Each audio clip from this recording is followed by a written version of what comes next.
हरियाणा में जो खापों को लेकर के कहा जाता था कि कहीं ना कहीं जो खापे हैं वो अपनी जो वर्ग है उन्हीं की हितैषी है। यानी कि जो मखौटा उन्होंने लगाया हुआ था कि ये जो खापे हैं ये हर किसी के भले की बात करती है, लेकिन वो मखौटा आज उतर गया।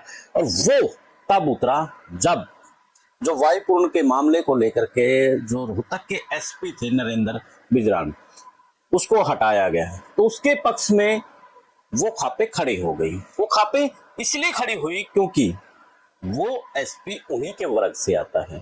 अब उनके वर्ग में जो भी आएगा चाहे वो गलत करे, खापे उसके साथ खड़ी हो जाएंगी। जब इन बातों को लेकर के कोई भी एक्टिविस्ट कहता था कि जो चाहे रेप का मामला है चाहे दूसरे मामले हैं, उन मामलों में कहीं ना कहीं वो लोग अपने जो जिन्होंने दुष्कर्म किया है या फिर गलत काम किया है, ये खापे उनके साथ खड़ी हो जाती हैं। तब लगता था कि शायद ये एक्टिविस्ट अपने उसके लिए, ताकि लोग ज्यादा देखें, ज्यादा पॉपुलर हो, इसलिए वो बात कर रहा है। लेकिन अब उनकी परतें खुल रही हैं। जिस तरीके से नरेंद्र के ऊपर आरोप लगे और उन आरोपों के बचाव करने के लिए खापे आए और किसान नेता भी उनके साथ में खड़े हो गए हैं। तो अब जो दूसरे वर्ग हैं सवाल अब खापों की तरफ कर रहे हैं कि ये खापे, जो खाप कहती थी कि हम सच और ईमानदार के साथ खड़ी हैं, वो खापे आज उस व्यक्ति के साथ खड़े हैं जिसके कारण से एक व्यक्ति ने सुसाइड कर ली है। हमारे एक कहावत है और कहा जाता है कि मरता आदमी कभी झूठ नहीं बोलता। अब उन्होंने सुसाइड की है और उसमें जो नाम है प्रमुख तौर पर उनका लिया गया है। तो फिर खापे या तो जांच में कुछ गड़बड़ हो तब खापे इकट्ठे हों। वैसे सर्टिफिकेट देने की क्या जरूरत है खापों को? अगर खापे ही सर्टिफिकेट देने लगी तो एसआईटी कमेटी की क्या जरूरत है? क्या सिस्टम की जरूरत है? फिर जब उन्होंने ही फैसला करना है कि ईमानदार ऑफिसर था, दूसरी तरफ जो बुद्धिजीवी है उसी वर्ग में वो उस एसपी की पोल खोल रहे हैं। वो बता रहे हैं कि जब खनौरी बॉर्डर के ऊपर हमारे किसान साथी खड़े थे और वहां पर एक किसान का बेटा शुभकर्ण की वहां पर मौत हो जाती है, तो वहां पर भी तो नरेंद्र बिजरान था। जब नौ के अंदर दंगे होते हैं तो वहां पर भी एसपी यही तैनात थे।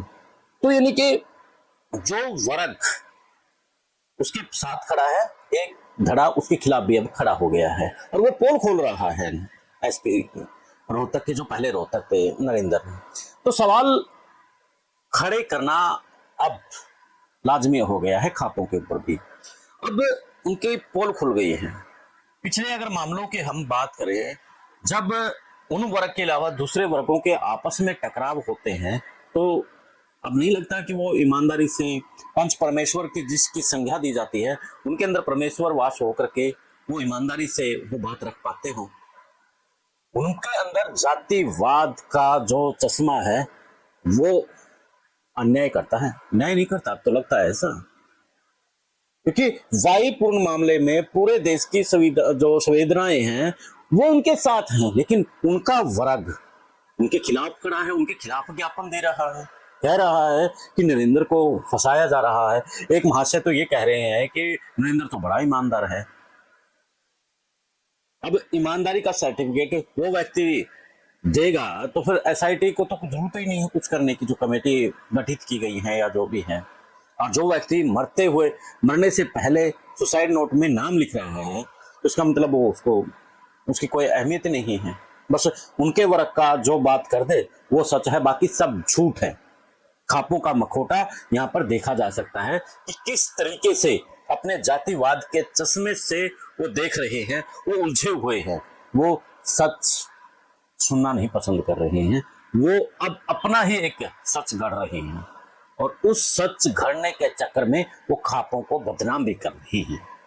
अब जो खापे न्याय की बात करती हैं, जो खापे कहीं ना कहीं जातिवाद को खत्म करने की भी बात करती हैं, अब उन खापों को लेकर के भी सवाल उठने शुरू हो जाएंगे। वो बेशक से न्याय करें, लेकिन सवाल उनके ऊपर दागे जाएंगे कि जैसा आपने नरेंद्र के मामले में रोहतक में दिखाया था तो आप लोग तो यहाँ पर भी अन्याय करेंगे। यानी कि यहाँ पर जो खाप ने किया है, यहाँ निष्पक्षता और सच्चाई ईमानदारी खापों में एक सवालिया निशान खड़ा कर दिया है। तो साथियों, आप क्या कहेंगे इस वीडियो के ऊपर जरूर बताना। देखते रहिए विश्व प्रेम न्यूज। जय हिंद, जय भारत, जय हरियाणा।